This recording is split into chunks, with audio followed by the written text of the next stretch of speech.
Good morning class 12। आज हम पढ़ेंगे एक नया टॉपिक स्टेम कोशिकाएं तथा अंग प्रत्यारोपण के बारे में। सबसे पहले स्टेम कोशिकाएं क्या होती हैं इसके बारे में जानेंगे। जो स्टेम कोशिकाएं होती हैं वो अविशोषित तथा अभिन्नित कोशिकाएं होती हैं। अविशोषित यानी बची हुई, और अभिन्नित का मतलब जिसमें भिन्नता नहीं पाई गई। भिन्नता का मतलब विभेदन जिसमें नहीं हुआ है। विभेदन का मतलब जैसे आप जानते हो स्पर्म एवं एग मिल करके जाइगोट बनाते हैं। जाइगोट का विभाजन होता है, एम्ब्रियो में बदल जाता है। लगभग 8 सप्ताह यानी लगभग 2 महीने तक निषेचन के पश्चात जो जाइगोट होता है 2 महीने तक वो एम्ब्रियो कहलाता है। 2 महीने के बाद उसमें जब छोटे छोटे अंग का, हृदय का फॉर्मेशन होने लगता है तो उसको फीटस या हम गर्भ कह देते हैं कि वो गर्भ धारण हो गया है, यानी गर्भ उस गर्भाशय में उपस्थित है 2 महीने के बाद वाला।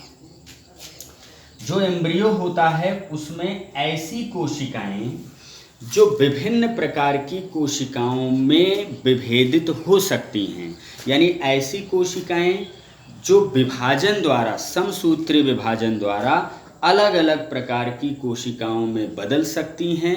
उसी कोशिकाओं को हम स्टेम सेल्स कहते हैं या स्टेम कोशिकाएं कहते हैं। जैसे अगर हमारी बॉडी में एक कोशिका है तो वो अलग अलग टाइप की कोशिका में बदल सकती है। जैसे एपिथेलियल टिश्यू के निर्माण में जो कोशिकाएं कॉलमनर या जो है स्क्वैमस या क्यूबाइडल या सिलियरी, जो भी एपिथेलियम की कोशिका हैं वो बदल सकती हैं। या उसी कोशिका से आरबीसी, डब्ल्यूबीसी, प्लेटलेट्स भी कोशिकाएं बन सकती हैं। उसी एक कोशिका से ऑस्टियोसाइट्स, कॉन्ड्रोसाइट्स कोशिकाएं बदल सकती हैं जो हड्डियों और उपास्थियों में पाई जाती हैं। वही कोशिका जो है नेत्र वाली रेटिना की कोशिका भी बना सकती है। वही कोशिका हमारी बॉडी में तंत्रिका कोशिका का निर्माण भी कर सकती है। वही कोशिका हमारे शरीर में लिम्फोसाइट, मोनोसाइट इत्यादि कोशिकाओं का निर्माण कर सकती है। यानी कुल मिलाकर एक ही कोशिका से जब अलग अलग आकार की, अलग अलग साइज की, कोई बहुत पतली होगी, कोई बहुत लंबी होगी, जब एक ही कोशिका से अलग अलग प्रकार की कोशिकाओं का निर्माण होता है तो उस कोशिका से, जिस कोशिका से निर्माण हो रहा है विभिन्न प्रकार की कोशिकाओं का, उसे ही हम क्या कहते हैं? स्टेम कोशिकाएं कहते हैं या स्टेम सेल कहते हैं। इसका मतलब जो स्टेम कोशिकाओं के प्रकार हैं वो 2 प्रकार से बांटा गया है। एक embryonic stem cell. Embryonic stem cell में हम बता चुके हैं कि जाइगोट बनता है, जाइगोट में क्लीवेज होता है और क्लीवेज में फिर एक स्टेज आती है मारुला की। मारुला स्टेज जो होता है उसमें ठोस गेंद के समान संरचना होती है। फिर इसके बाद स्टेज आती है ब्लास्टुला की, और ब्लास्टुला में जो कैविटी होती है इसको ब्लास्टोसील कहते हैं और इसको बोलते हैं inner cell mass. Inner cell mass कहा जाता है। और इसके किनारे किनारे ट्रोफोब्लास्ट नामक कोशिकाएं होती हैं जो कि गर्भाशय की दीवार से अटैच्ड होती हैं। जो इनर सेल मास होता है, यानी जाइगोट बना, मारुला बना, मारुला के बाद ब्लास्टुला बना, उसके बाद गैस्टुला बनेगा, उसके बाद एक्टोडर्म, मेसोडर्म, एंडोडर्म बनेंगे और उन्हीं तीनों लेयर से विभिन्न अंगों का निर्माण होगा। इसका मतलब जो इनर सेल मास होती हैं, अभी इनमें अलग अलग प्रकार की कोशिकाएं नहीं हैं, सारी कोशिकाएं एक ही प्रकार की हैं और वो आगे जा कर के अलग अलग प्रकार की कोशिकाओं में बदल सकती हैं। ब्लड की कोशिकाओं में बदल सकती हैं, बोन की सेल में बदल सकती हैं, एपिथेलियल टिश्यू के फॉर्म में बदल सकती हैं, आँख, नाक, कान वाले जो है सेंसरी तंत्रिकाओं, नर्व्स के फॉर्म में बदल सकती हैं। तो ये जो इनर सेल मास होती हैं ये एम्ब्रियोनिक स्टेम सेल कहलाती हैं। यानी इनर सेल मास जब एम्ब्रियो है, एम्ब्रियो कब हमने बताया, एम्ब्रियो कब तक है, यानी लगभग 2 महीने के अंदर वाली जो इनर सेल मास है उसको अगर हम बाहर निकाल लेंगे तो वो एक स्रोत का काम करेगा, एम्ब्रियोनिक स्टेम सेल के स्रोत का काम करेगा। एडल्ट स्टेम सेल, यानी एडल्ट से कहाँ से स्टेम सेल प्राप्त किया जाता है, यानी हमें अगर स्टेम सेल प्राप्त करना हो तो हम कहाँ से प्राप्त करेंगे, तो हमारे बोन मैरो से। सबसे जो मोटी हड्डी होती है उसको फीमर कहते हैं, इसी फीमर से हम जो है स्टेम सेल को बोन मैरो से बाहर निकाल लेंगे, जो कि स्टेम सेल का काम करेंगे। तो ये आपका हो गया स्टेम कोशिकाओं के प्रकार, यानी कितने प्रकार के हो सकते हैं, एक एम्ब्रियोनिक स्टेम सेल, एक एडल्ट स्टेम सेल।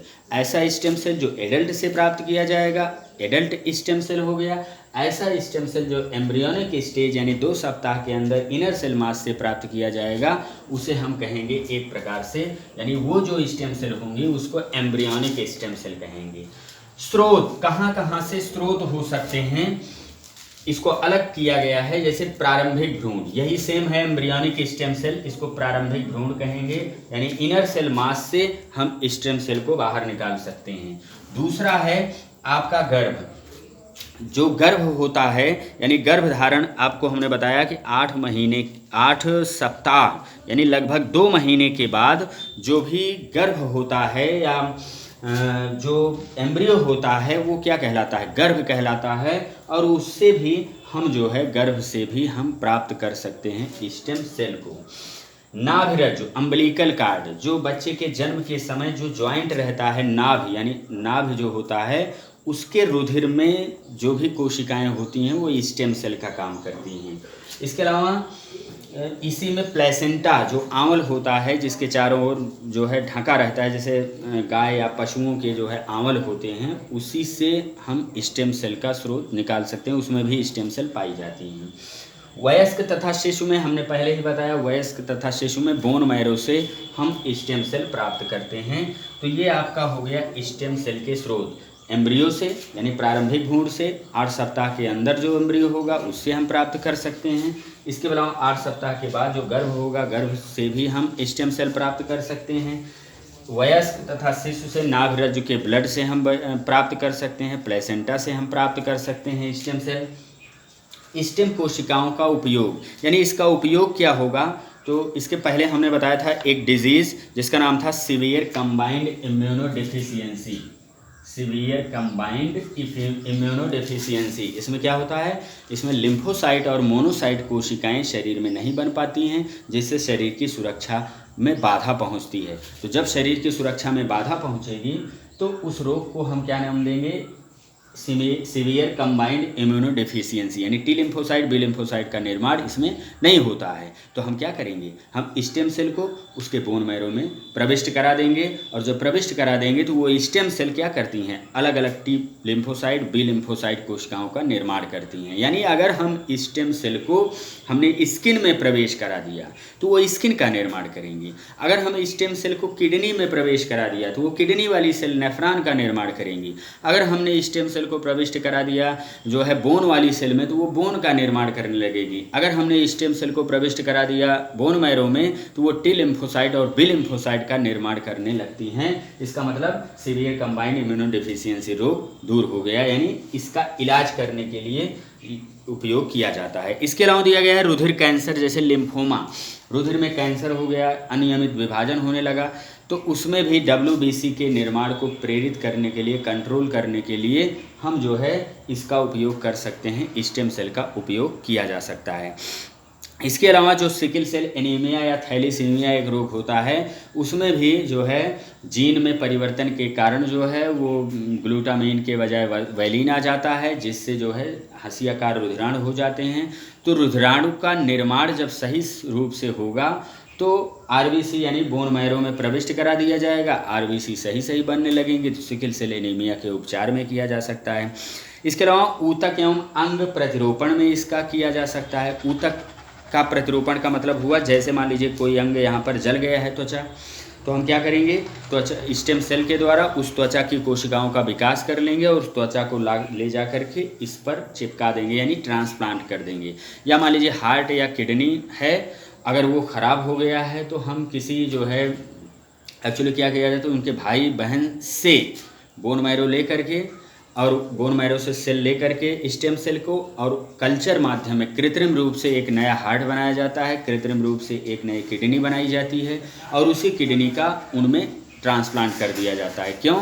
क्योंकि जो है अगर दूसरे का जो है हम हृदय या ट्रांसप्लांट करेंगे तो वहाँ पर वो हमारे शरीर की ये विशेषता होती है, ये बाहरी अंगों को स्वीकार नहीं करता है। तो जब बाहरी अंग को स्वीकार नहीं करेगा तो अनेक रोग उत्पन्न हो जाएंगे। तो इससे उपयोग के लिए उनके जो भाई बहन होते हैं उनसे लिया जाता है स्टेम सेल, और उसके बाद हृदय और किडनी का ट्रांसप्लांटेशन कर दिया जाता है। और इसमें इम्यूनोसप्रेसर यानी क्योंकि एंटीबॉडी बनने लगती हैं, बाहरी पदार्थ आता है, हमने बताया था एंटीजन उसे कहते हैं।